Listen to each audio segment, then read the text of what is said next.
আমি মীর আহসান আপনাদের সকলকে আমন্ত্রণ জানাচ্ছি আমাদের নিয়মিত আয়োজন নিউজ শো নির্বাচিত খবরে। আজ দিনভর যে প্রধান খবর আলোচনার খোরাক জুগিয়েছে, যে খবরগুলো ভীষণ রকম জনগুরুত্বপূর্ণ, তেমন কিছু নির্বাচিত খবরের নির্মোহ বিশ্লেষণ নিয়ে আমাদের এই আয়োজন। আর আজ আলোচনার জন্য পুরো সময় জুড়ে আমাদের সাথে স্টুডিওতে আছেন সময় টেলিভিশনের প্রধান নির্বাহী কর্মকর্তা জুবায়ের বাবু। জুবায়ের বাবু, আপনাকে স্বাগত জানাচ্ছি আমাদের নির্বাচিত খবরে। আপনাকেও স্বাগত। অসংখ্য ধন্যবাদ। এছাড়াও এই আলোচনায় যোগ করে নিতে চাই জ্যেষ্ঠ সাংবাদিক জনাব জহিরুল আলমকেও। মিস্টার আলম, আপনাকেও স্বাগত। এছাড়াও এই আলোচনায় নানান সময় একাধিক অতিথি যোগ দেবেন, জানাবেন মতামত, করবেন বিশ্লেষণ।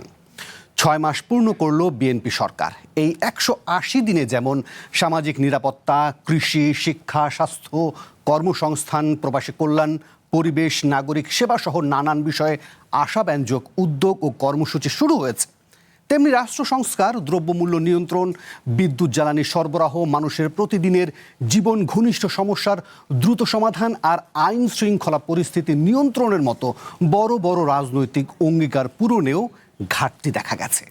যদিও গ্যাস সংকটের কারণে এরই মধ্যে দুঃখ প্রকাশ করেছেন প্রধানমন্ত্রীর উপদেষ্টারা, কিন্তু প্রশ্ন হলো, দুঃখ প্রকাশ করলেই কি জ্বালানির সংকট আর কষ্ট কমবে? মানুষের বিপুল প্রত্যাশার চাপ কতটা সামাল দিতে পারছে বর্তমান সরকার? সহজ করে বুঝতে চাই। এছাড়াও প্রধানমন্ত্রী হয়ে কেন এত সাধারণ থাকছেন তারেক রহমান, আর গণমাধ্যমের অতীত, বর্তমান আর ভবিষ্যতের আলোচনাও আনতে চাই নির্বাচিত খবরের টেবিলে।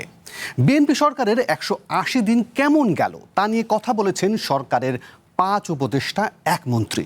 চলুন শুরুতেই তাদের বক্তব্য শুনে আসি।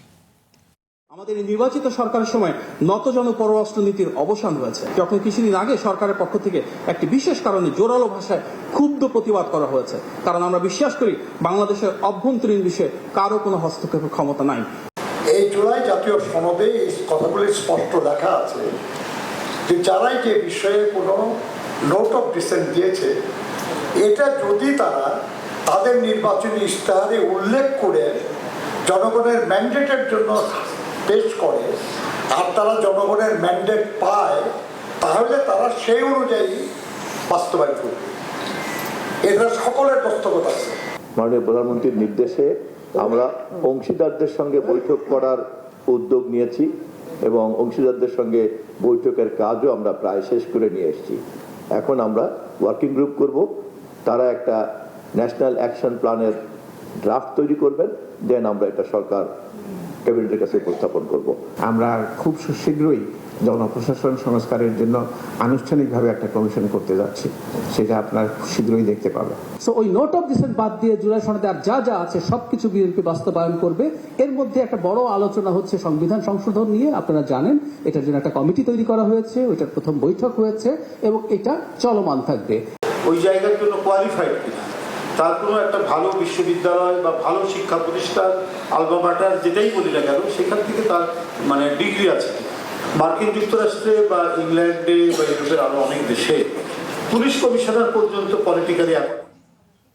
মিস্টার জুবায়ের বাবু এবং জহিরুল আলম, আমরা দেখছিলাম যে সরকারের 5 উপদেষ্টা এবং একজন মন্ত্রী 180 দিনকে তাদের নিজস্ব জায়গা থেকে ব্যাখ্যা করছেন, বিশ্লেষণ করছেন। আমরা আমাদের আলোচনার স্বার্থে একটা ভিজুয়াল প্রজেকশন দেখি, তাহলে আমরা বরং সে প্যারামিটারগুলো ধরে আলোচনা সহজ করে করতে পারবো। আমরা একটা ভিজুয়াল প্রজেকশন দেখি যেখানে বিএনপি সরকারের 180 দিন কেমন কেমন কাটলো সেই প্যারামিটারটার দিকে যদি তাকাই, তাহলে দেখবো আইন শৃঙ্খলা পরিস্থিতি, জ্বালানি নিরাপত্তা, দ্রব্যমূল্য, কর্মসংস্থান, বিনিয়োগ, দুর্নীতি, দখল, চাঁদাবাজি, কূটনীতিক চ্যালেঞ্জ, রাজনৈতিক চ্যালেঞ্জ, এই প্রসঙ্গগুলো আলোচনায় নিশ্চয়ই আসবে। তবে প্রথম 3টির বিষয়ে একটু আপনার দৃষ্টি আকর্ষণ করতে চাই, বিশেষ করে জুবায়ের বাবু। 18ই ফেব্রুয়ারি সরকারের যেদিন গঠন হলো, মন্ত্রিসভার প্রথম বৈঠক হলো, সেদিনই আমরা জানতে পারলাম যে সরকার 180 দিনের একটা অগ্রাধিকার সেট করেছে। আপনি যদি একটু স্মরণ করেন, সেক্ষেত্রে দ্রব্যমূল্য সরবরাহ ঠিক রাখা, আইন শৃঙ্খলা পরিস্থিতি এবং বিদ্যুৎ ও জ্বালানি বিষয়টি সামনে এসেছে। প্রথম 3টি পয়েন্ট, এই 3টি পয়েন্টকে যদি আপনি সামনে নিয়ে আলোচনা করেন, তাহলে আপনি কিভাবে মূল্যায়ন করবেন যে বিএনপি সরকারের প্রথম 180 দিন কেমন গেল? ধন্যবাদ আপনাকে, ধন্যবাদ চ্যানেল ওয়ানের যারা দেখছেন। আমি যেটা বলবো যে দেখুন, আমি যদি একদম একটু আগে থেকে যদি আসি, যে 29শে অক্টোবর 2006 থেকে 5ই আগস্ট 2024, 6490 দিন, 6490 দিনের একটা ভাঙচুর বাংলাদেশ, ওকে, এবং সেই জায়গা থেকে আমি 180 দিনে আমি একটা সরকারকে আসলে জাস্টিফাই করার চেষ্টা করছি। এটা আসলে আমার কাছে একটু অবাক হয় যে এটা আমরা আসলে কেন করছি।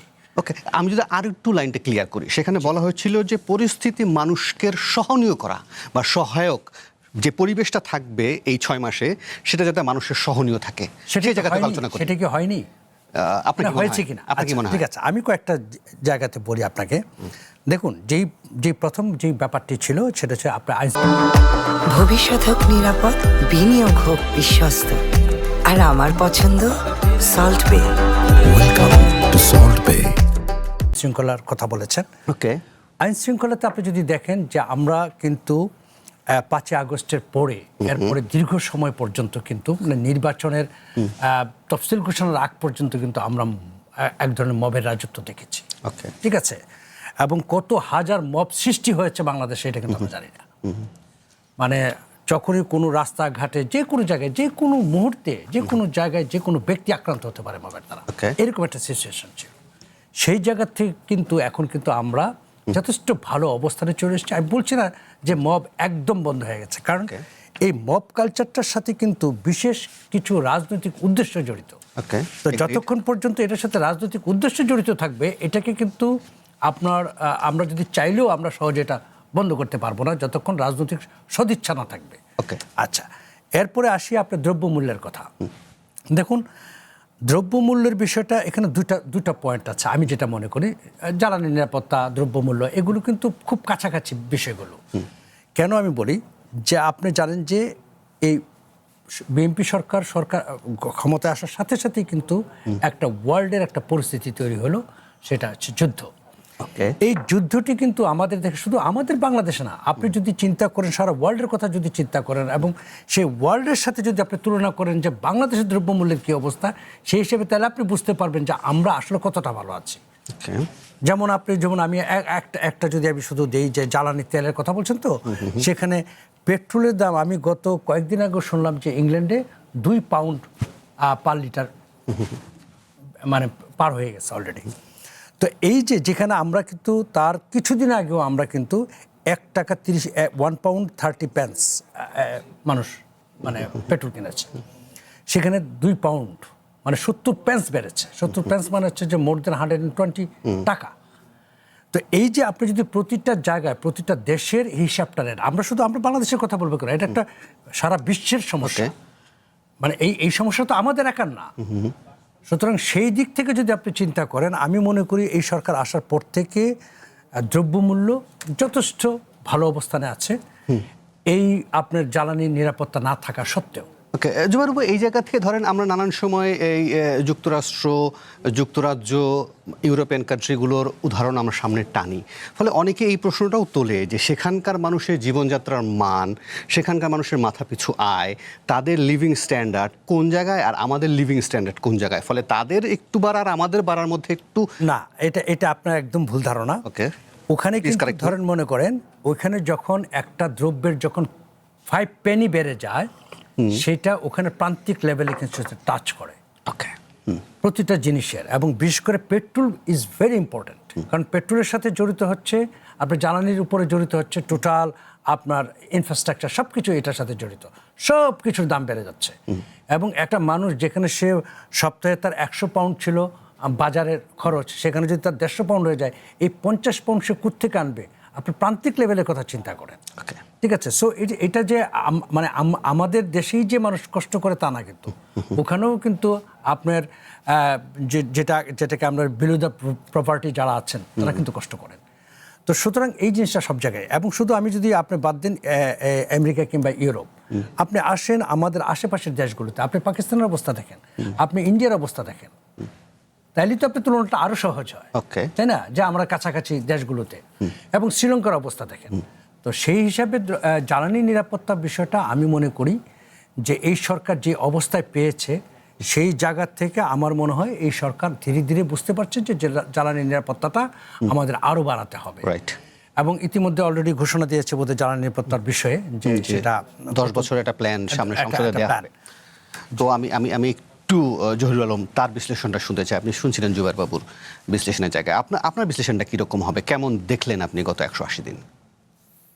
তা আমার মনে হয় যে মানে 5ই অগস্টের পরে মানুষের যে একটা আকাশচুম্বী প্রত্যাশা এবং যেটা হয়তো অনেকাংশেই ন্যায্য প্রত্যাশা জন্ম নিয়েছে, কিন্তু যে প্রাতিষ্ঠানিক বা ওভারঅল যে স্ট্রাকচারাল যে এক ধরনের মানে কি বলবো যে ভগ্ন দশা, যেটা জনাব রিজভী সাহেবও বলেছেন, একটা ভগ্নস্তূপ থেকে তারা মানে দায়িত্ব শুরু করেছেন, কার্যভার নিয়েছেন।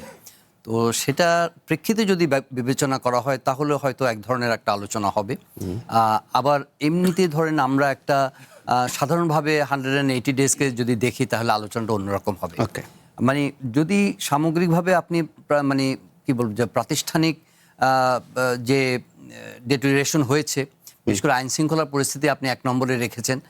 একটা সময় তো গেছে এরকম যে এখানে একটা ভয়ের সংস্কৃতি ছিল, এখানে গুম খুনের সংস্কৃতি ছিল, এখানে মিডিয়া এক ধরনের ইন্টিমিডেশনের মধ্যে ছিল, এবং যে আইন শৃঙ্খলা বাহিনী তাদের মধ্যে অনেক বেশি ধরেন পলিটিসাইজেশন ছিল।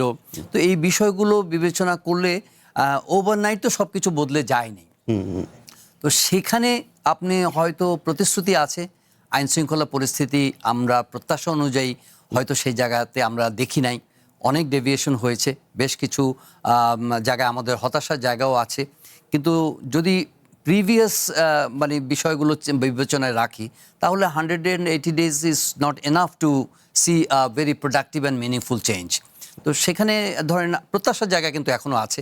আপনি পুলিশ সংস্কারের বিষয়ে আমরা ইন্টারিম গভর্নমেন্টের সময়ে আমরা দেখেছি একটা কমিশন হয়েছে, সেই সংস্কারগুলো আসলে কতটা ট্রান্সলেটেড হয়েছে, কতটা বাস্তবায়নের উদ্যোগ নেওয়া হয়েছে সেগুলো একটা বিষয়, এবং সেখানে দলীয় রাজনীতি বা দলীয় প্রভাবমুক্ত হয়ে পুলিশ কতটা ফাংশন করতে পারছে সেই বিষয়গুলো কিন্তু একটা বাধা হিসেবে মানে ফলে জহিরুল আলম এই জায়গায় কি ধরেন যখন এই বিষয়টা আসে, আমি অন্য কোনো রেকর্ডের কথা বলছি না, আমি সরাসরি সরকারি রেকর্ডের কথাই বলছি। ধরেন আপনি বলছেন প্রত্যাশার কথা, কিন্তু সরকারি রেকর্ড যেখানে বলে যে ফেব্রুয়ারি থেকে জুলাই পর্যন্ত থানাগুলোতে 99,992টি মামলা রেকর্ড হয়েছে বিভিন্ন ক্যাটাগরিক্যাল জায়গা থেকে ধরে, ফলে সদিচ্ছা এবং সক্ষমতার জায়গায় কি প্রশ্ন ওঠে না? না, নিশ্চয়ই। মানে আপনি যদি ওই সেভাবে চিন্তা করেন যে মানে ল অ্যান্ড অর্ডার যেখান থেকে তারা টেক ওভার করেছে সেই মানে পরিস্থিতি তো কোনো রাতারাতি কোনো পরিবর্তন হয় নাই। এখানেও এখনো মানে ধরেন যে ওই লেগেসিগুলো তো বহন করতে হচ্ছে। আমাদের মন মানসিকতার মধ্যে তো পরিবর্তন আসেনি, মানুষের বিহেভিয়ারাল কোনো চেঞ্জ তো আসে নাই। এই 180 ডেজের মধ্যে আপনি যদি মিরাকল মানে আমরা যদি ওইভাবে চিন্তা করি, যে একটু অবজেক্টিভলি চিন্তা করি, 180 দিনের মধ্যে কি একটা মিরাকল হয়ে যাবে? মানুষের মানে কি বলে আচরণ, পুলিশের আচরণ বা আপনার প্রাতিষ্ঠানিক ভূমিকা, সেগুলো তো আসলে বদলে যায়নি। এখন এখানে কোনো একটা মানে পরিবর্তনের সূচনা হয়েছে কিনা সেটা হয়তো আমাদের অবজার্ভ করার ব্যাপার। আমরা দেখেছি যে একটা সদিচ্ছার প্রকাশ আছে, পরিবর্তনের একটা আগ্রহ আছে, কিন্তু সেটা মেজারেবল আউটকাম হয়তোবা সামনের দিনগুলোতে আরও কংক্রিটলি আরও অবজেক্টিভলি করা যাবে। তবে এটা আমি বলবো না যে আইন শৃঙ্খলার কোনো মানে রিমার্কেবল কোনো পরিবর্তন হয়েছে। ডেফিনেটলি আপনি যে পরিসংখ্যানগুলো দিচ্ছেন এগুলো খুবই বাস্তব। তবে ধরেন আপনি যে রামিসার কথা চিন্তা করেন, গভর্নমেন্টের এখানে একটা গুডউইল কিন্তু রিফ্লেক্টেড হয়েছে এই অর্থে যে ধরেন এই ধরনের একটা মানে মামলা দ্রুত গতিতে নিষ্পত্তি করা হয়েছে, 19 দিনের মধ্যে নিষ্পত্তি করা হয়েছে। মেহেরপুরের একটা মামলা আমরা দেখেছি যে 29 দিনের মধ্যে নিষ্পত্তি করা হয়েছে। That reflected A goodwill. এখন ঘটনা হয়েছে যে একটা কাঠামোর মধ্যে 2-1টা উদাহরণ কিন্তু যথেষ্ট নয়, কিন্তু এটা যদি আমরা কন্টিনিউয়াসলি প্র্যাকটিস করতে পারি, পুলিশকে যদি আরও এম্পাওয়ার করতে পারি, ওভারঅল আমাদের প্রাতিষ্ঠানিক সাপোর্ট তাদেরকে দিতে পারি, গভর্নেন্সের মধ্যে যদি একটা পরিবর্তন আনা যায়, থানাগুলোকে যদি ফাংশনাল করা যায়, হয়তোবা এখন আরও তো কিন্তু খেয়াল করেন যে তাদের পুলিশের মধ্যে যেই পরিমাণ লজিস্টিক্স দরকার, যে পরিমাণ ট্রেনিং দরকার, যে পরিমাণ কি বলবো যে একসময়ে যে পুলিশের মধ্যে যেই মানে কি বলবো যে দলীয় প্রভাব হয়ে তারা যে কাজগুলো করেছেন সেই মন মানসিকতা কিন্তু চেঞ্জ হয় নাই। এবং এই যে আপনার 5ই অগস্টের সময় কিন্তু পুলিশ নানাভাবে একটা প্রতিপক্ষ হয়ে দাঁড়িয়েছিল, সেই পুলিশ বাহিনী দিয়ে তো আপনার এই আইন শৃঙ্খলার পরিস্থিতিকে উন্নতি করাটা একটা ফর্মিডেবল চ্যালেঞ্জ। আমি মনে করি যে এই জায়গাগুলো বিবেচনায় আমাদের রাখতে হবে, কিন্তু একই সঙ্গে আমরা সরকারের উপরে একটা কি বলবো যে প্রত্যাশা চাপও আমাদের নিশ্চয়ই, মানে নিশ্চয়ই, দেবো আমরা। জুবাইর বাবু, যদি আমরা বাকি দিকগুলো কর্মসংস্থান, বিনিয়োগ, দুর্নীতি, দখল, চাঁদাবাজি, কূটনৈতিক চ্যালেঞ্জ, রাজনৈতিক চ্যালেঞ্জ, এগুলোকে যদি একটু সামারাইজ করেন তাহলে সেক্ষেত্রে কিভাবে এখন দেখেন? কর্মসংস্থানের বিষয়টা তো সরকারের একটা পরিকল্পনা রয়েছে। সরকার বলেছে যে একটা ব্যাপক সংখ্যক কর্মসংস্থান সৃষ্টি করবে, এবং এই কর্মসংস্থান সৃষ্টি করতে গেলে অবভিয়াসলি সেটার সাথে তো আপনার অর্থনীতি জড়িত, এবং সেটার সাথে আপনার এই অর্থনীতি আমাদের যে বর্তমান যে অবস্থা, যেটা আগেই বলেছি, যে ভঙ্গুর পরিস্থিতি ছিল বাংলাদেশটা এবং এখনো আছে। আপনি একটা জিনিস আমি অন্যভাবে উদাহরণ দিই। ধরুন আপনার বাসায় একটা ফার্নিচার ভেঙে গেছে, আপনি এখন নতুন ফার্নিচার এনে ঢোকাবেন বাসায়, তাহলে আপনাকে প্রথমে কি করতে হবে? ভাঙ্গা ফার্নিচারটাকে বাসা থেকে বের করে দিতে হবে, তারপর আপনি নতুন ফার্নিচার ঢোকাবেন। তো বিষয়টা বাংলাদেশের ক্ষেত্রে কিন্তু অনেকটা সেরকম, যে রিপেয়ারের অপশন নেই। রিপেয়ারের এই জায়গাটা আমাদের খুব মানে টাইট, যেটাকে আমি বলবো, এবং সেই অবস্থানেই কিন্তু সরকার দায়িত্ব নিয়েছে, হাতে নিয়েছে। এবং আমি মনে করি যে বর্তমান সরকারকে আমি মনে করি অনেক দুর্ভাগা একটা সরকার। কেন দুর্ভাগা সরকার? বাংলাদেশের ইতিহাসে বাংলাদেশের এইরকম সিচুয়েশনে কোনো সরকার এসে রাষ্ট্রের দায়িত্ব নেয়নি। ওকে, ঠিক আছে, সেটা অর্থনৈতিক বলেন, সেটা রাজনৈতিক বলেন, সেটা সামাজিক বলেন, প্রতিটা জায়গায় কিন্তু আপনার মানে ভাঙচুর, প্রতিটা জায়গা ধ্বংস। এখন এই জায়গা থেকে যদি আমরা উঠে দাঁড়াতে চাই, এটা কিন্তু একটা জায়গা দাঁড়াবে না যে শুধু আমি বিনিয়োগটা বাড়াই দিলাম সব ঠিক হয়ে যাবে। নো, এখানে ধরেন আপনাকে কর্মসংস্থানের পাশাপাশি দুর্নীতি আপনাকে ঠিক করতে হবে, যেটা একটা বিশাল বড় চ্যালেঞ্জ। কারণ বাংলাদেশের অনেক বড় বড় অফিস বা যারা আছেন বিভিন্ন জায়গায়, তারা দুর্নীতিতে অভ্যস্ত, তারা এখন পর্যন্ত ঘুষ ছাড়তে পারছেন না, কারণ তারা কি ঘুষটাকেই তাদের আয় মনে করেন। বেতনটা হচ্ছে মানে এটা হচ্ছে উপরি বেতন, পাইলে কি পাইলো না ডাজন্ট ম্যাটার। সো ওই রকম একটা অবস্থান থেকে আপনি যদি এই ধরনের চ্যালেঞ্জগুলোকে আপনি যদি রাতারাতি একটা সরকারকে বলি যে চেঞ্জ করে ফেলবে তারা, তাহলে তো এটা তো আমাদেরও ভাবনার ভুল। এইটা একটা জায়গা। 2 নম্বর জায়গা হচ্ছে যে আমরা যারা জনগণ আছি, দেখুন একটা রাষ্ট্রের 2টা অংশ, একটা সরকার আর একটা হচ্ছে জনগণ, তাই তো? তাহলে সরকারের কাজটা যদি করে, আমরা যদি জনগণ আমরা যদি আমাদের কাজটা করি, তাইলে কিন্তু দুটো মিলে একটা জায়গায় আমরা অবস্থানে পৌঁছাতে পারবো। সেই অবস্থানটা কিন্তু আমরা এখনো তৈরি করতে পারছি না। ওকে, ফলে আমরা এই যে প্যারামিটারগুলো দেখছিলাম, এর পাশাপাশি আমরা আরেকটা ভিজুয়াল প্রজেকশন দেখি। ধরেন এটা তো আমরা 180 দিনে কিছু প্যারামিটার তৈরি করে সেটা দিয়ে মাপার চেষ্টা করছি যে কেমন গেল, মর্নিং শোজ দ্য ডে বলা হয়, কেমন সকালটা আমরা দেখলাম। আমরা আরেকটা প্রজেকশন ছোট্ট করে বলি, আপনি যেটা বলছিলেন যে কূটনৈতিক যে চ্যালেঞ্জটা, কূটনৈতিক চ্যালেঞ্জে আমি মনে করি সরকার যথেষ্ট ভালো করেছে। রাইট, গত 180 দিনে এই সরকারের কূটনৈতিক যে আপনার অর্জন, এটা কিন্তু বিশাল। আমি যেটা মনে করি সবচেয়ে বড় কথা হচ্ছে বাংলাদেশের মানুষের সম্মান ফিরিয়ে দিয়েছে এই কূটনীতি। কিন্তু কি সেই কূটনৈতিক চ্যালেঞ্জের জায়গা থেকে আমরা ওই প্রজেকশনে যাবার আগে, যেহেতু আপনি জুবাইরবাবু বলছিলেন, ফলে আমরা কিছু রাজনীতিবিদ, শিক্ষক এবং অর্থনীতিবিদদের সাথে কথা বলেছিলাম, সেখানে তাদের বক্তব্য কীরকম সেটা শুনুন। আমরা এই প্রজেকশনে যাবার আগে সেখানে আপনি কূটনীতির যে অর্জনের কথা বলছিলেন, বক্তব্যে কিন্তু আমি একটু ডিফারেন্ট পাচ্ছি, একটু শুনুন আমরা। জি, ওয়াজ ভেরি গুড। 6 মাস এটা স্টার্টিং পর্ব। এরপরে আমরা দেখব যে যে সমস্ত উদ্যোগগুলো নেওয়া হয়েছে, যে কর্মসূচিগুলো এখন চলছে, সেটা আরও কত দ্রুততার সাথে বাস্তবায়ন হচ্ছে। আরও তো অনেক অঙ্গীকার আছে, নদী নিয়ে আছে, জলবায়ু নিয়ে আছে, ক্লাইমেট চেঞ্জ নিয়ে আছে, নানা বিষয় নিয়ে আছে, আইন শৃঙ্খলা পরিস্থিতি নিয়ে আছে। আপনি বলেছেন আইন শৃঙ্খলা পরিস্থিতি, আমি বলবো যে আইন শৃঙ্খলা পরিস্থিতি এখন যা আছে এর চাইতে উন্নত কখনো ছিল না। সরকারের পদক্ষেপগুলো ইতিবাচক, কিন্তু ফলাফলটা ইতিবাচক হবে কিনা সেটা এখনো বলার সময় আসে না। রাজনৈতিক সংস্কারের জায়গা থেকে আলটিমেটলি এই রাজনৈতিক সংস্কার কতদূর বাস্তবায়িত হবে। কূটনৈতিকভাবেও যে আমরা খুব আউটস্ট্যান্ডিং কিছু করে ফেলতে পারছি 6 মাসে, এরকম কিছু আমার মনে হয়। পলিসিগুলোকে ক্লিয়ার করে ফেলানো উচিত, কি কার সাথে আমি কি পলিসিতে চলবো।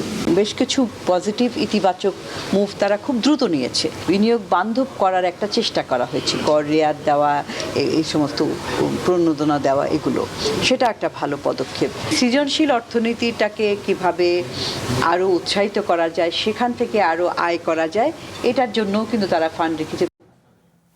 শুনছিলেন একজন শিক্ষক বলছিলেন যে কূটনৈতিক যে বিষয়টি আছে তিনি খুব একটা আউটস্ট্যান্ডিং মনে করেন না। না জি, এখানে যেটা হচ্ছে যে এটা তো অফকোর্স ভবিষ্যৎ হোক নিরাপদ, বিনিয়োগ হোক বিশ্বস্ত, আর আমার পছন্দ সল্ট বে। Welcome to Salt Bay. আপনি জানেন এই কূটনৈতিক সম্পর্কগুলো মানে এটা কান্ট্রি টু কান্ট্রি ভেরি করে, ঠিক আছে? এবং সেই জায়গা থেকে যদি ধরেন আমি মানে কূটনৈতিক যে ধরেন ভারতের সাথে আমাদের সম্পর্ক, পাকিস্তানের সাথে আমাদের সম্পর্ক, কিংবা ইউএসের সাথে আমাদের সম্পর্ক, চায়নার সাথে আমাদের সম্পর্ক, সব কিছুর জায়গায় আমাদের যে অবস্থানটা ছিল, যে সব জায়গাতেই আমাদের একটা অবস্থান আসলে খুব বেশি একটা মানে অহংকারের জায়গা ছিল না। আমাদের এজ এ বাংলাদেশি হিসাবে আমরা যখন কোথাও যেতাম, পাসপোর্ট নিয়ে কোথাও যেতাম, সেই জায়গাগুলোতে কিন্তু আমাদের একটা মাথা উঁচু করে দাঁড়াবার জায়গা ছিল না। তা আমার কাছে মনে হচ্ছে সবার আগে বাংলাদেশ তাদের যে নীতিটি এই বর্তমান সরকারের, এই নীতির জায়গাটা থেকে তারা যে কাজগুলো করছেন থেকে একটা কাজ করছে, সেটা হচ্ছে যে আমাদের যে নাগরিক হিসাবে আমাদের আত্মসম্মানটা তৈরি, আপনি আত্মমর্যাদার জায়গায় কথা বলছেন, আত্মমর্যাদা থেকে। আমাকে একটা ছোট্ট একটা কথা বলি এখানে শুধু, যে আমি একটু যদি জহির আলমকে ওনার বিশ্লেষণটা শুনি, নিশ্চয়ই আমরা পর্যায়ক্রমে কথাগুলো বলবো। যে বলছিলাম না যে ধরেন আমরা প্রথমে যে প্যারামিটার দেখছিলাম, এবার আরেকটা ভিজুয়াল প্রজেকশন দেখি, যেটা হচ্ছে গত 180 দিনে জহিরুল আলম এই নতুন নতুন সংকটগুলো বা চ্যালেঞ্জগুলো বিএনপির সামনে তৈরি হয়েছে। ধরেন তারুণ্যের একটা বিপুল প্রত্যাশা তৈরি হয়েছে, আপনি একই সঙ্গে দেখবেন যে বিএনপির প্রচুর হাইব্রিড ডেটা তৈরি হয়েছে, সংস্কার নিয়ে বাস্তববাদী অবস্থান নিয়ে এক ধরনের দোয়াশা তৈরি হয়েছে। 19 বছর গভর্নিং মেমোরি গ্যাপ রয়েছে, বিএনপিটা দীর্ঘ সময় ক্ষমতায় ছিল না, ফলে সরকারের এবং একটা ইসলামী ব্লকের কথা বলা হচ্ছে, সামনে বিএনপিকে বিভিন্ন নির্বাচন কন্ডাক্ট করতে হবে, ফলে সে কিভাবে সামনের দিনগুলোতে আগাবে। ফলে এখান থেকে যদি কয়েকটি পয়েন্ট নিয়ে কথা বলেন, বিশেষ করে হাইব্রিড নেতা, তারুণের বিপুল প্রত্যাশা এবং 19 বছরের governing memory gap, Zahir Alam কি বলবেন এইসব বিষয় নিয়ে? না, আপনি আপনার একটা লেন্স দিয়ে একটা প্যারামিটার তৈরি করেছেন, কাজে আপনার পক্ষে এই জিনিসগুলোকে যে আপনি যেটা শুনতে চাচ্ছেন হয়তো আলোচনাটা ওরকম গোছানো হবে না, কিন্তু ওভারঅল যেটা বুঝি যে একটা মানে কি বলবো, যে শুরুতেই আমি যেটা বলেছি যে একটা বিশাল প্রত্যাশার মধ্যেই সরকার আছে এবং হুইচ ইজ লেজিটিমেট, যে মানুষ চায় অনেক ক্ষেত্রে, যারা বেকার আছে তারা কর্মসংস্থান চায়, যারা সাফারিংসের মধ্যে আছে তারা ল অ্যান্ড অর্ডারের ইমপ্রুভমেন্টের চায়, যারা আপনি বললেন যে ইকোনমিক বা দ্রব্যমূল্যের বিষয় যেগুলো আছে তারা দ্রব্যমূল্যের মধ্যে তারা একটু সহায়তা চাচ্ছে, একই সঙ্গে আপনার কি বলবো যে শিক্ষাঙ্গনের তারা শিক্ষার পরিবেশ চায়, তরুণরা কাজ চায়। 180 দিনে যেটা দেখা গেছে যে সরকার সেগুলোর একটা কিছুটা প্রাইমারি রোড ম্যাপ দিয়েছে। লাইক ধরেন আপনি তারুণ্যের যে বিপুল প্রত্যাশার কথা বলা হয়েছে, আমরা দেখেছি যে উনি বা সরকার তাদের জন্য একটা কর্মসংস্থানের জন্য কিছু প্রকল্প দিয়েছে, লাইক স্টার্ট আপ, কিংবা এই যে আপনার কলকারখানাগুলো বন্ধ, কলকারখানাগুলো খুলে দেওয়া, বা সেখানে কর্মসংস্থানের জন্য 60,000 কোটি টাকার একটা তহবিল রাখা। কিন্তু এই জিনিসগুলো এগুলো হচ্ছে একটা প্রশাসনিক সিদ্ধান্ত, তাই না? প্রশাসনিক সিদ্ধান্তের মাধ্যমে ওনারা হয়তো কৃষি লোন মওকুফ করে দিয়েছেন, কিন্তু ওভারঅল যে আপনি যে সংস্কারের কথা বলছেন কিংবা 19 বছরের গভর্নিং মেমোরি গ্যাপের কথা বলছেন, ইসলামপন্থী ব্লকদেরকে কিভাবে কনফ্রন্ট করবে, নির্বাচন ব্যবস্থাকে কিভাবে সমৃদ্ধ করবে, this is not an issue যে আপনি 160 দিনের মধ্যে আপনি এগুলো সলিউশন পাবেন। এগুলো হচ্ছে একটা বড় ধরনের কাঠামোগত পরিবর্তন, যেই সরকারের মধ্যে যেগুলো ধরেন মন্ত্রী পরিষদের সভার মধ্যে। আমি বলছি না যে 160 দিনের মধ্যে আপনাকে পেতেই হবে, আমি বলছি যে আপনি কি পদক্ষেপ দিলেন বা আপনার সামনে সংকটগুলো তৈরি হলো কিনা। আমি ধরেন তারুণ্যের বিপুল প্রত্যাশার কথা বলছিলাম, বাট আপনি তো নিশ্চয়ই প্রধানমন্ত্রীর ক্ষেত্রে এটা লক্ষ্য করেছেন যে তরুণ উদ্ভাবকদের তিনি উৎসাহিত করছেন, ফলে তার যে একটা প্রতীকী পদক্ষেপ এটা কি নিশ্চয়ই তরুণদেরকে প্রভাবিত করে না? সেই জায়গা থেকে বলছিলাম যে ধরেন ইসলামী ব্লকের কথা যেটা বলা হচ্ছে, ফলে এই যে আপনার সাথে সবসময় যে নির্বাচনে থাকবে সেটাও তো নিশ্চয়ই আপনি বলতে পারেন না। আবার যখন নির্বাচন সামনে, তো স্থানীয় সরকার নির্বাচন আছে, জেলা পরিষদ নির্বাচনগুলো আছে, সেগুলোর ব্যাপারে সরকারের কি ধরনের পদক্ষেপ হচ্ছে? আমরা তো সবসময় নিশ্চয়ই আশা করি যে এটা প্রভাবমুক্ত নির্বাচন হবে, যে প্রভাবমুক্ত নির্বাচনের কথা সরকার সবসময়ই বলে, এবং বিগত আওয়ামী লীগ ফ্যাসিস্ট যে সরকার ছিল সে তো ভীষণভাবে প্রশ্নবিদ্ধ হয়েছিল এই নির্বাচনের কারণেই। সো ফলে এই জায়গা থেকে আপনি কোনো ইতিবাচক কিছু দেখেন কিনা, যেটা এখনই প্রতীক কিছু? এখন না, ইতিবাচক পরিবর্তন দেখার মতো কোনো সেই ধরনের রিমার্কেবল কোনো পদক্ষেপ আমরা এখন দেখি নাই, বাট ওই যে আসার জায়গায় যেটা ধরেন নির্বাচন ব্যবস্থাকে শক্তিশালী করা, নির্বাচন কমিশনকে আরও শক্তিশালী করা, স্থানীয় সরকার নির্বাচনগুলোতে মানুষ যাতে তাদের ভোট দিতে পারে এবং ভোটের রেজাল্ট যাতে রিফ্লেক্টেড হয়, আউটকাম যাতে অ্যাকসেপ্টেড হয়, এই জিনিসগুলো তো প্র্যাকটিসের মধ্যে এখনো আসে নাই। আমরা স্থানীয় সরকার নির্বাচনের অপেক্ষা করছি, আমরা দেখব তখন সরকারের আচরণটা কি, তাই না? আপনি দেখেন মানে সংস্কার নিয়ে যে কথাটা আপনি বলেছেন, যে বাস্তববাদী অবস্থান, সংস্কারের বিষয়ে হয়তো সরকার বলছে যে আমরা জুলাই সনদের যে প্রতিশ্রুতিগুলো আমরা দিয়েছি, ওই নোট অফ ডিসেন্টে যেগুলো দেওয়া আছে, এগুলো আমরা বাস্তবায়ন করব। সেই লক্ষ্যে তারা একটা বিশেষ কমিটি করেছে। এখন সেই কমিটিগুলো আসলে 6 মাসের মধ্যে আমরা দেখি নাই যে এখনো সেই জুলাই সনদ বলেন অথবা সংস্কার মানে কি বলে মুখী যে পদক্ষেপগুলো, সেগুলো এখনো কিন্তু ট্রান্সলেটেড হয় নাই। কিন্তু এগুলো হচ্ছে কি রিমেইনস টু বি সিন, যেগুলো সামনের দিনগুলোতে সরকার করে কিনা, বাট প্রতিশ্রুতি তাদের আছে। আর হাইব্রিড নেতা বলতে আপনি কি বোঝাচ্ছেন আমি বুঝতে পারিনি, যদি ওইটা ক্লিয়ার করেন। আর ইসলামপন্থী ব্লকের কথা বলা হয়েছে, যে ইসলামপন্থী ব্লক তো বাংলাদেশে তো এটা একটা রাজনীতি, এবং বিগত ধরেন ইন্টারিমের সময় থেকে শুরু করে অতীতেও এটা কিন্তু একটা ফর্মিডেবল শক্তি, এমার্জিং একটা শক্তি বাংলাদেশে। এই এমার্জিং শক্তিটা নানাভাবে হয়তো ডেমোক্রেটিক যে রাজনীতির যে চর্চা আছে, এই চর্চার মধ্যে এটাও একটা নতুন ইনগ্রেডিয়েন্টস। এই ইনগ্রেডিয়েন্টস এবং পার্লামেন্টেও তাদের একটা রিমার্কেবল প্রেজেন্স আছে। সুতরাং এটাকে কনফ্রন্ট করে এবং এটা এই রাজনৈতিক শক্তির সঙ্গে আপনার কি বলবো যে এক ধরনের সমঝোতা অথবা বিরোধিতা, যেই দুইটাকে কম্বিনেশনকে মানে একটা জায়গার মধ্যে এনে সরকারকে এগিয়ে যাওয়া কিন্তু সহজ কাজ নয়। আমি মনে করি যে এটাও একটা সামনের দিনে বড় চ্যালেঞ্জ হয়ে থাকবে, যে তাদেরকে ওনারা কতটা আস্থায় নিতে পারছেন এবং তাদের প্রত্যাশা অনুযায়ী সরকার কতটা পারফর্ম করতে পারছেন। আর যদি না পারেন তাহলে দেখেন যে ইতিমধ্যেই কোনো জায়গায় যে যখন আমরা তাদের সরকারের বিভিন্ন পদক্ষেপের মধ্যে বিরোধ দেখি, তারা কিন্তু বড় ধরনের হুঙ্কার দিচ্ছেন, বড় ধরনের হুমকি দিচ্ছেন। এটা কিন্তু এক ধরনের পলিটিক্যাল ইনস্টেবিলিটি অথবা আনসার্টেনটি অথবা ভায়োলেন্সের পদধ্বনি গেছে। আপনি শুনে থাকবেন যে ইতিমধ্যে বলা হয়েছে যে সরকারের কোনো পদক্ষেপ যখন তাদের পছন্দ হচ্ছে না, তখন তারা বলছে যে আমরা কিন্তু ধরেন 5 মাসের মধ্যে সরকারকে ফেলে দিতে চাই, অথবা 2 বছরের বেশি সরকারকে ক্ষমতায় থাকতে দেওয়া হবে না। এই চ্যালেঞ্জগুলো কিন্তু আছে, কিন্তু মোদ্দা কথা হচ্ছে যে 180 ডেজ নিয়ে যখন আপনি একটু এমফাসিস করছেন, 180 ডেজে সরকারের একটা অবজেক্টিভ সমালোচনা হবে, কিন্তু একই সঙ্গে মাথায় রাখতে হবে যে they should be given the opportunity, they should be given the option, যে না তারা এটা থেকে বিল্ড অন করতে পারছে কিনা, the goodwill they are expressing, এটা রিফ্লেক্টেড হচ্ছে কিনা কাজে। আমার মনে হয় যে ওই জায়গাতে হয়তো এই 180 দিনের মধ্যে তারা মোটামুটিভাবে তারা বুঝাতে পারছে। বাট দ্রব্যমূল্য, আইন শৃঙ্খলা, তারপরে আপনার কি বলে যে ইন্টারন্যাশনাল রিলেশনস, এসব ক্ষেত্রে কিন্তু তাদের যে চ্যালেঞ্জগুলো আছে, এটা কিন্তু আজকের এই সরকারের যে প্রেস কনফারেন্স হয়েছে ওখানে কিন্তু তারা রেকগনাইজ মানে একনলেজ করেছেন। তারা কিন্তু বলেন নাই যে তারা বিরাট কোনো পরিবর্তন আনতে পেরেছেন, which is a very good sign. তো এতে সেটাই বলবো যে we should not expect miracle, but একই সঙ্গে আমাদের মোমেন্টাম পাচ্ছে কিনা ওইটার জন্য কিন্তু আমাদের খুব একটা তীক্ষ্ণ নজর থাকবে আগামী দিনগুলো। নিশ্চয়ই। আমি একটা বিরতি নেই, বিরতির পর ফিরে এসে আমরা আরও বিভিন্ন আলোচনায় আসবো। পাশাপাশি এই আলোচনাটাও আনতে চাই যে আমরা গত বেশ কয়েক মাস ধরে প্রধানমন্ত্রীর যে বার্তাগুলো আমরা দেখছি, তার আচরণগত বা তিনি তার যেভাবে তার সরকারকে চালাচ্ছেন, কেন তিনি এত সাধারণ থাকছেন, এর মধ্যে আসলে তিনি কী বার্তা দিতে চাইছেন সেটা নিয়েও একটু বিশ্লেষণ করার সুযোগ দেবেন। আমি তার আগে ছোট্ট একটা বিরতি নেই, ফিরছি একটু পর।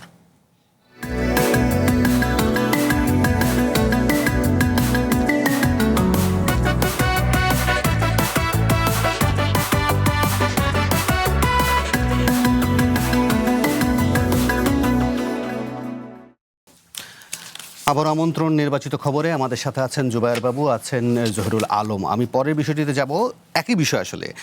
বিশেষ করে প্রধানমন্ত্রীর আসন অলঙ্কৃত করার পর তারেক রহমান এক ধরনের খুবই সাধারণভাবে সামনে আসছেন।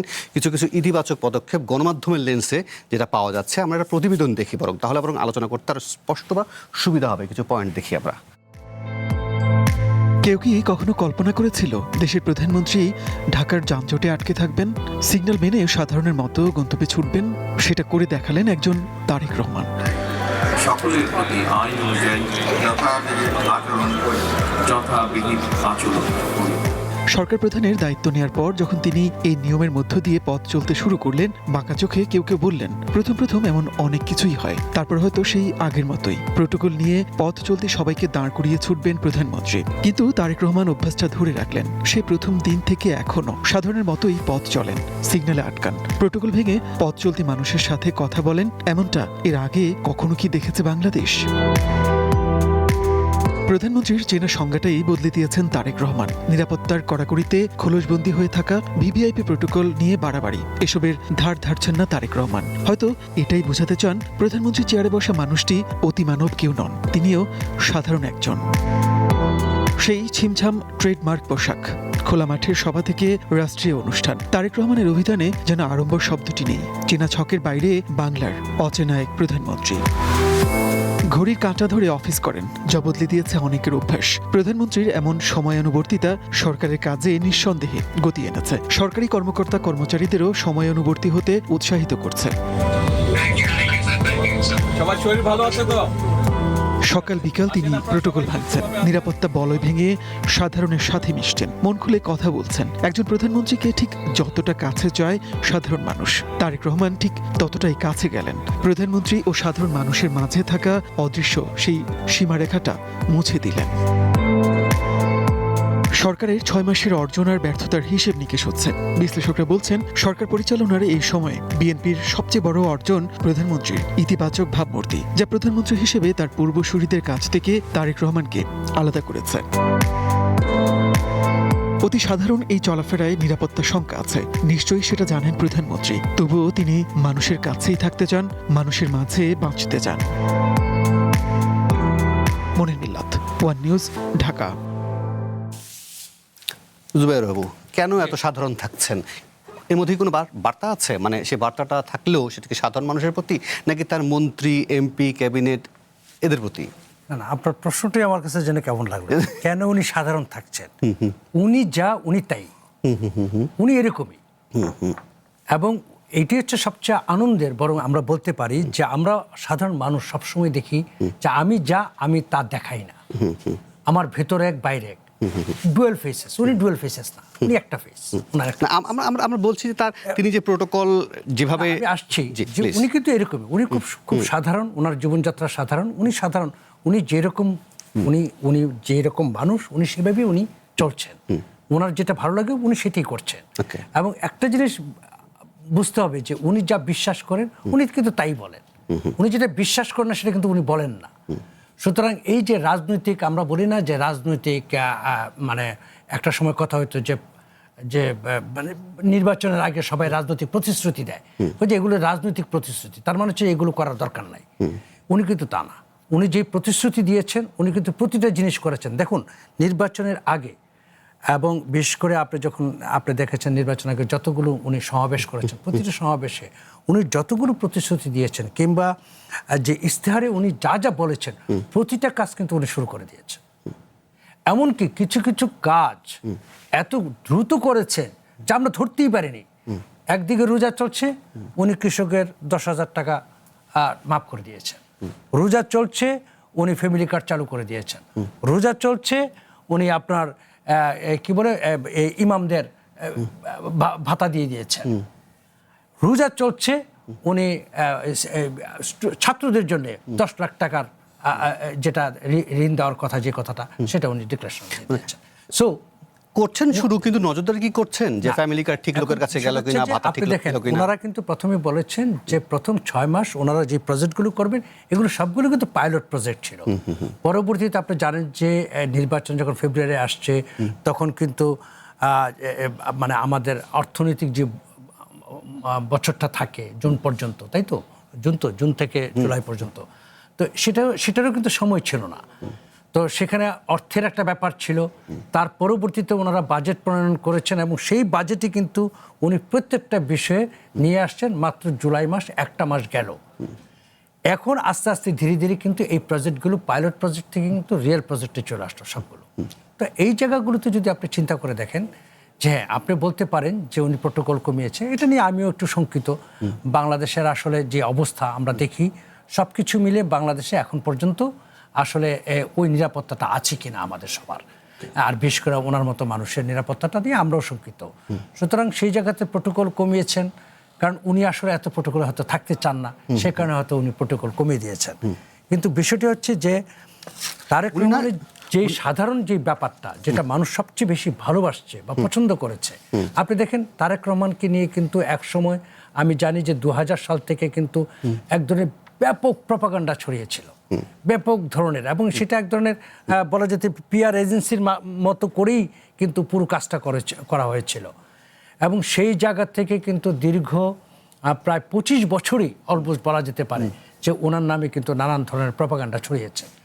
কিন্তু তারপরে যেই মানুষ যেই তারেক রহমানকে আশা করেছিল সেই তারেক রহমান পেয়েছে, এবং সেই তারেক রহমান যখন তার যে ব্যবহার এবং তার যে ধরেন রাজনীতির মাঠে বলেন, সরকারের মাঠে বলেন, অ্যাজ এ প্রাইম মিনিস্টার হিসেবে উনি যে বিহেভ করছেন সাধারণ মানুষের সাথে, মানুষ কিন্তু মুগ্ধ। এবং যেই কারণে সাধারণ মানুষ কিন্তু ওনার যে জনপ্রিয়তাটা ছিল আমরা নির্বাচনের সময় দেখেছি তার চেয়ে কিন্তু বহুগুণ বেড়ে গেছে গত 6 মাসে। জহিরুল আলম, ধরেন প্রধানমন্ত্রী না হয় এক ধরনের দৃষ্টান্ত স্থাপন করছেন, কিন্তু এটাও তো সত্য যে ধরেন মন্ত্রী এমপিদের কাছ থেকে যে প্লট, শুল্কমুক্ত গাড়ি না নেয়ার অঙ্গীকার, জ্বালানি খরচ কমানো, ব্যক্তিগত গাড়ির ব্যবহার, ভিআইপি প্রোটোকল সীমিত করা, সাপ্তাহিক ছুটির দিনগুলো তো অফিস করার যে বিষয়গুলো সামনে এসছে, সেগুলো কি অন্যরা সেই অনুশাসন পালন করছে বা আপনার কাছে দৃশ্যমান হয়? এক, দ্বিতীয়ত আরেকটি যেটা বলছিলাম যে গণমাধ্যমের লেন্সে আমরা দেখার চেষ্টা করেছি যে গত 180 দিনের বিষয়গুলো, সেখানেও কি দেখি আমরা কি ধরা পড়ে যে তারা আসলে কীভাবে প্রজেকশন করেছেন। হ্যাঁ, তারাও গণমাধ্যমের চোখে যে 180 দিন দেখেছেন, তারা বলছেন যে পরিবর্তনের বার্তা দিতে পেরেছেন প্রধানমন্ত্রী। আপনার বিশ্লেষণটা কীরকম হবে? না, এটা তো অস্বীকার করা যাবে না, কারণ যেই দৃষ্টান্তগুলো উনি দেখিয়েছেন এটা তো বাংলাদেশের হিস্ট্রিতে আমরা দেখিনি।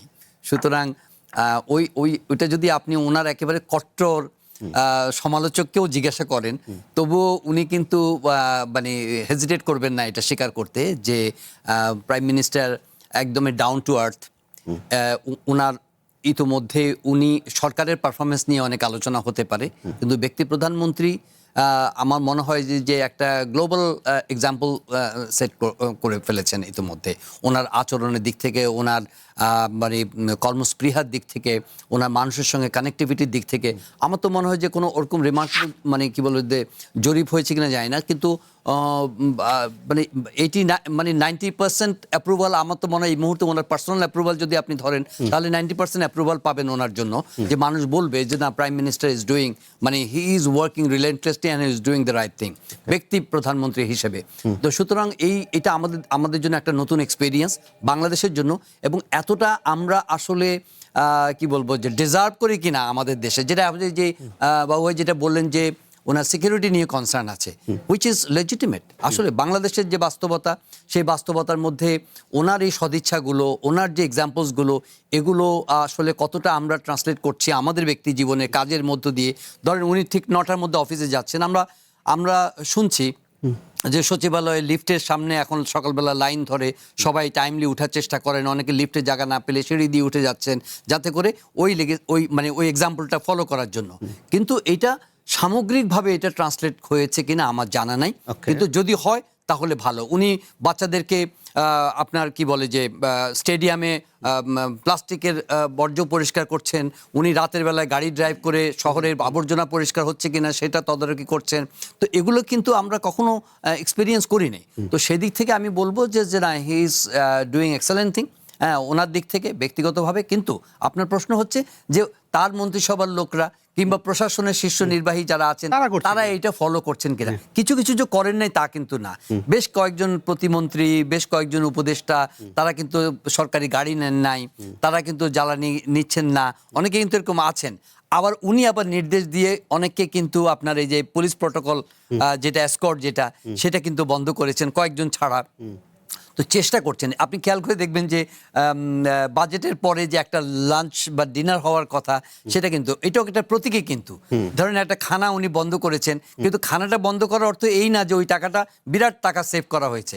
সেভ করা হয়েছে যে একটা গরিব দেশ আমরা। আরেকটা জিনিস খেয়াল করেন, পুলিশের একটা কনফারেন্সে বলা হয়েছিল তাদের জন্য গাড়ি কেনার জন্য টাকা চাওয়া হয়েছিল। তো বলছিল যে আপনারা মানুষের সেবা করবেন, আপনারাই যদি ওই মানে মানুষের সেবা করার বদলে যদি আপনাদের নিজস্ব দাবি দেওয়া নিয়ে যাতে উদ্গ্রীব থাকেন, তাহলে মানুষের জন্য কাজ করবেন কীভাবে। তো এগুলো সব কিছু কিন্তু আমি মনে করি ভালো দৃষ্টান্ত। এই 6 মাসে আমরা সেটা দেখেছি, কিন্তু এটা ইন দ্য লং রান কি ইম্প্যাক্ট ফেলে আসলে উনি খেয়াল করে দেখবেন। এখন কিন্তু ওনার রাজনৈতিক বক্তৃতা কিন্তু আস্তে আস্তে শুরু হচ্ছে। এই 6 মাসে কিন্তু আমরা ওনাকে দেখেছি যে উনি বলছিল যে নো রিভেঞ্জ, কোনো ধরনের প্রতিশোধের কোনো কথা নাই, রাজনৈতিক প্রতিপক্ষকে আঘাত করে কি বলে আক্রমণ করে উনি কোনো কথা বলেন নাই। ইদানিং কিন্তু উনি দেখা যাচ্ছে যে উনি কিছু কিছু জায়গার মধ্যে কিন্তু উনি এগুলোকে কাউন্টার করার চেষ্টা করছেন। যেমন জ্বালানি নিয়ে যখন কথা হয়েছে যে বিভ্রান্ত করার চেষ্টা করা হচ্ছে, এই ধরনের রাজনীতি না করে আপনারা মাঠের রাজনীতি না করে আপনারা কাজের রাজনীতি করেন, কাজের কথা বলেন, পরিকল্পনা নিয়ে আসেন। আমি মনে করি যে এগুলো আসলে ভালো দিক। আমরা হয়তো ওনার প্রশংসা করছি এই মুহূর্তে। ভবিষ্যৎ হোক নিরাপদ, বিনিয়োগ হোক বিশ্বস্ত, আর আমার পছন্দ সল্ট বে। ওয়েলকাম টু সল্ট বে। কিন্তু যেটা প্রশংসা করার অবশ্যই আমি মনে করি যে ইরেসপেক্টিভ অফ পার্টি এফিলিয়েশন তাদের প্রশংসা করা উচিত, যাতে করে জিনিসটা কাজের প্রণোদনা পান। আর যেটা খারাপ আছে সেটা অবশ্যই আমরা তো আলোচনা করছি এবং আমাদের এই প্রজেকশনটা গেল কই? প্রজেকশনটার মধ্যে নিশ্চয়ই আমরা সমালোচনার দিকগুলো পাবো। বাবু আমাকে একটু সময় দেবেন, একটা বিরতি নেই। বিরতির পর ফিরে এসে নিশ্চয়ই এই যে রাজনীতি মত প্রকাশের স্বস্তির কথা বলা হলেও নিয়োগ নিয়ে কিন্তু অনেকগুলো প্রশ্ন উঠেছে যে সংগঠন মানে চাঙ্গা করার চেষ্টা, অর্থাৎ ভেতরে কিছু না কিছু সমস্যা হচ্ছে। প্রশাসনের যে কাঙ্ক্ষিত শৃঙ্খলা সেগুলো নিয়ে সমালোচনার জায়গা আছে। জনদুর্ভোগের অনেকগুলো প্রশ্ন আছে যেগুলো নিয়ে আসলে একটু আলোচনা করা দরকার। আমি একটা বিরতি নেই, বিরতির পর ফিরে এসে নিশ্চয়ই আপনার কাছে শুনবো। নেব ছোট্ট একটা বিরতি, ফিরছি একটু পর।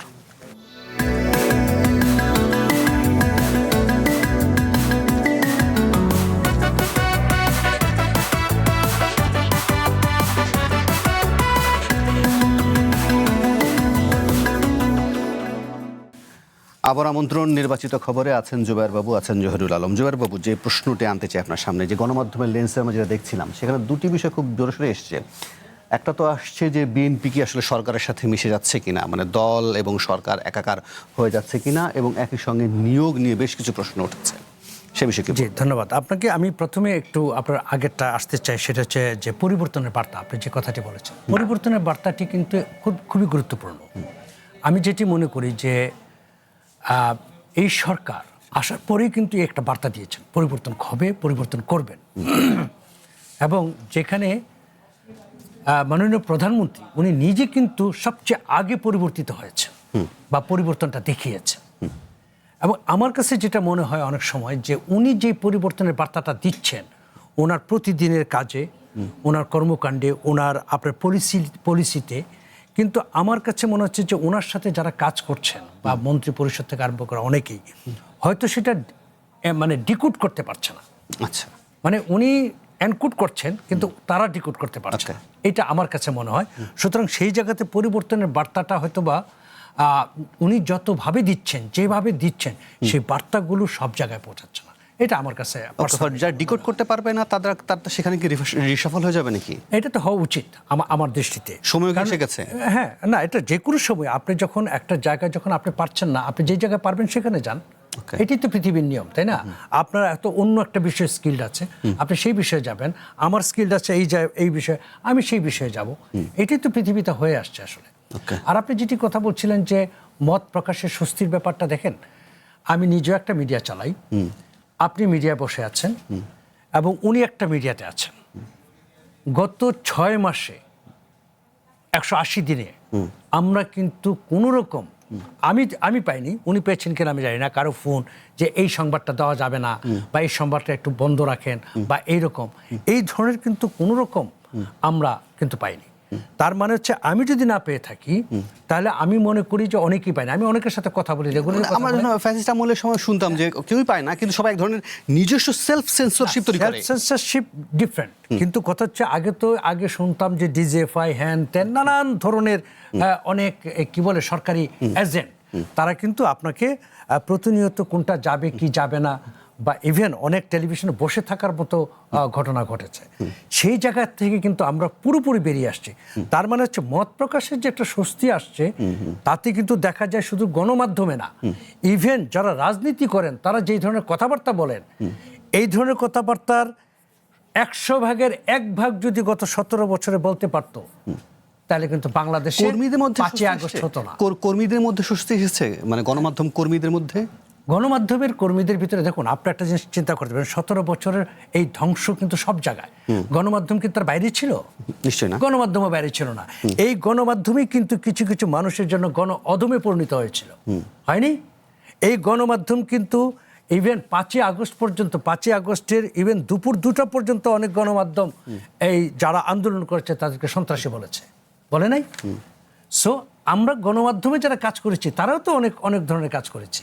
সুতরাং সেই জায়গাটা থেকে আমি মনে করি এইটাও একটা ভাঙচুর অবস্থা ছিল, সেই জায়গা থেকে আমাদের অনেক স্বস্তির জায়গা আছে। নিয়োগ বিতর্ক নিয়ে কিছু বললেন? আচ্ছা, নিয়োগ বিতর্ক নিয়ে যদি আমি কথা বলি, দেখুন সরকার, বর্তমান সরকার যারা আসছেন এটা বিএনপি রাজনৈতিক দলের একটি সরকার।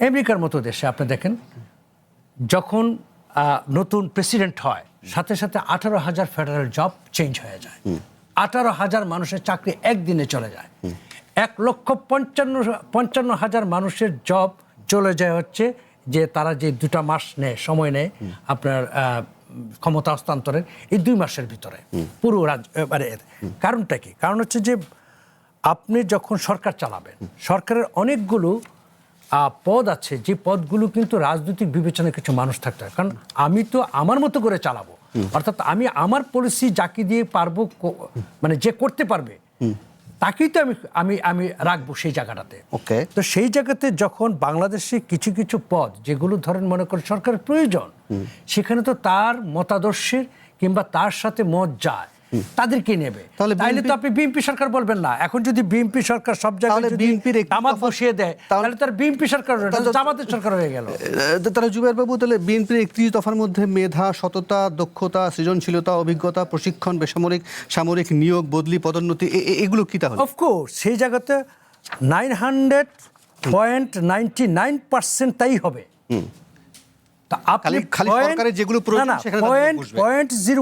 এগুলো তো রাজনৈতিক বিবেচনা। আপনাকে একটা জিনিস বুঝতে হবে, কিছু কিছু পদ আছে যেগুলো রাজনৈতিক বিবেচনাই তৈরি করা হয়, এবং রাজনৈতিক বিবেচনায় যদি লোক না থাকে তাহলে সরকার, যে সরকারটি দেশ পরিচালনা করবেন, তার জন্য তো সেটা সমস্যার সৃষ্টি হবে। নিশ্চয়ই। জহিরুল আলম, আপনি আপনার বিশ্লেষণটা দেবেন, আমি পাশাপাশি একটু ডায়েসে দিতে চাই, অনলাইন পোর্টালেও দেখতে চাইবো। জহিরুল আলম, প্রশ্নটা কি? যেটা বলছিলাম যে আপনিও কি নিয়োগ বিতর্কের মধ্যে ঢুকতে চান না, নাকি নিয়োগ বিতর্ক যেটা চলছে সেটাই মানে ঠিকঠাক আছে? জুবায়ের বাবু বলছিলেন বিতর্ক তো কিছু না কিছু থাকবেই, কারণ আমরা তো এই যে বারবারই একই আলোচনা আসছে যে আমরা রাতারাতি তো সবকিছু মানে বদলে যায়নি। আমাদের যে ডেমোক্রেটিক প্র্যাকটিস, আমাদের যে কালচার, আমাদের যে মানে প্রাতিষ্ঠানিক যে সামর্থ্য, আমাদের যে প্রশাসন, আমাদের যে বিচার বিভাগ, আমাদের যে ইনস্টিটিউশনাল ক্যাপাসিটি, এগুলো তো সাংঘাতিকভাবে ড্যামেজড, তাই না? এখন এই জায়গার মধ্যে আপনি মানে রাজনীতির ঊর্ধ্বে উঠে মেধা, যোগ্যতা, দক্ষতা, এই বিচারে নিয়োগের যে সংস্কৃতি, সেটা তো এখনো চালু হয়নি। এখানে একটা জিনিস আমি শুধু বলি, আপনি যে নিয়োগের কথাটি বললেন, এই যে নিয়োগ দেওয়া হয়েছে, এই নিয়োগ প্রক্রিয়া কি কোনো ভুল ছিল? মানে তারা কি কোনো যোগ্য না, বা এই পদটা কি এইভাবে দেওয়া যায় না? কন্ট্রাকচুয়াল জব কি করা যায় না সরকারের?